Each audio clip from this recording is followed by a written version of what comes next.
there, my name is Megan and welcome to my channel, or welcome back.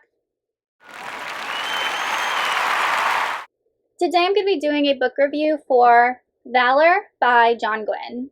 Valour is the second book in the Faithful and the Fallen quartet, and this is an epic fantasy type story. It follows a whole cast of characters as they are dealing with some events surrounding these prophecies about the bright star and the dark sun, which essentially represent the good god and then the demon god, as they are going to eventually have a war in the Banished Lands, as they are eventually going to choose two different avatars to represent them in this good versus evil type apocalyptic war that's supposed to take place in the Banished Lands. Our main protagonist is definitely Corbin, and Corbin is 17 years old, and he is the son of a blacksmith, and he grew up in this fortress type area called Dunkerag.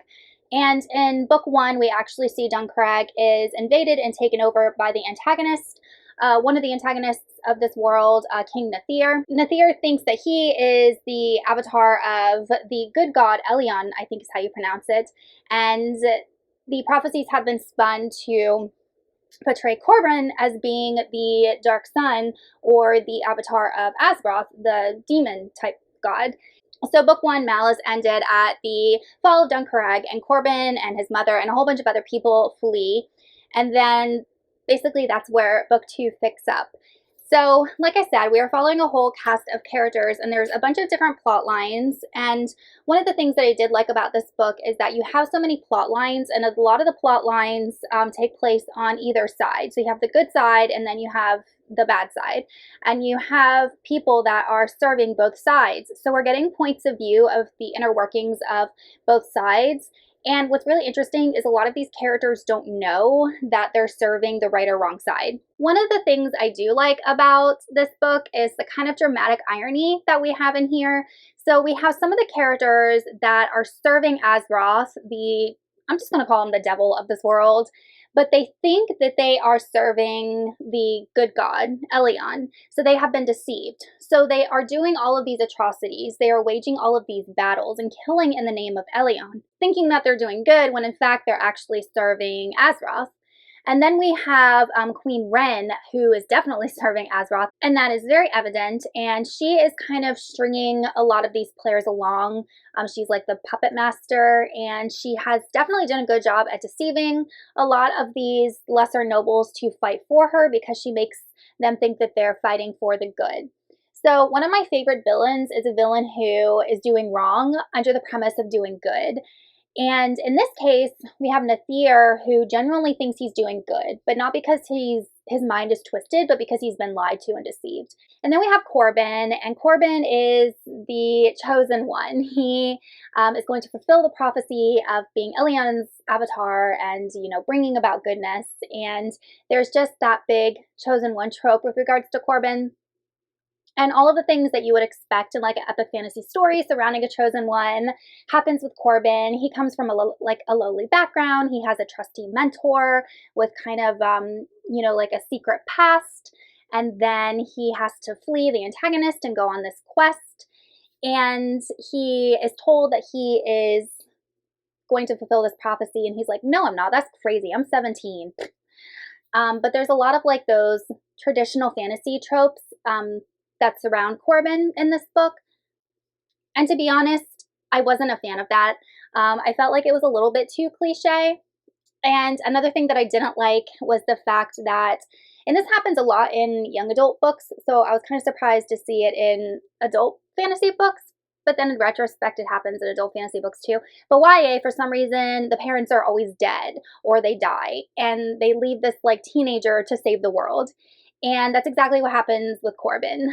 So his parents eventually die, and he is left, even though he has like a trusty mentor, with all of these like younger type people that are set to save the world.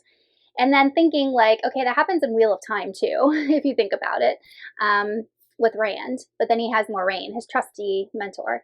So that's just one of the things I really didn't like. I really don't like when the parents just get killed off and like serve no purpose, as if parents serve no purpose. But I'm just nitpicking. And this book is definitely multi-perspective. Like I said, we have perspectives of people on both sides. And there were some perspectives that I really liked more than others.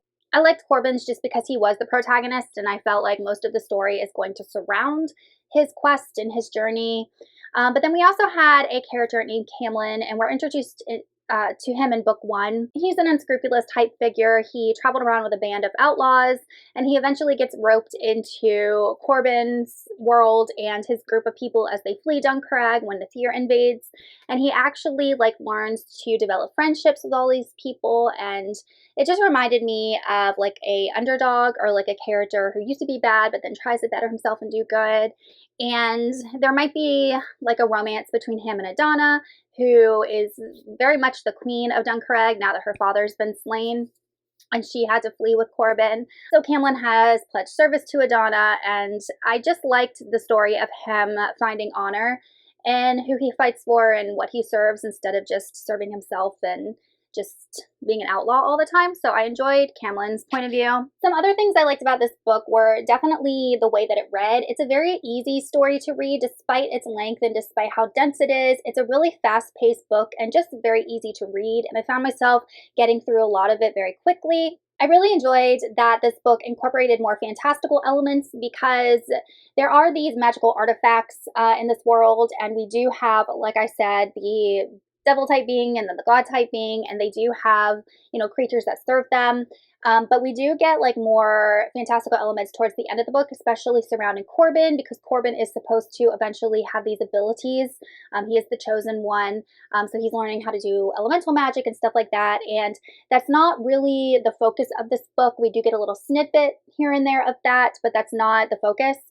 So I'm assuming that Corbin's abilities are going to grow in books 3 and 4 if he is supposed to fight this war for this god.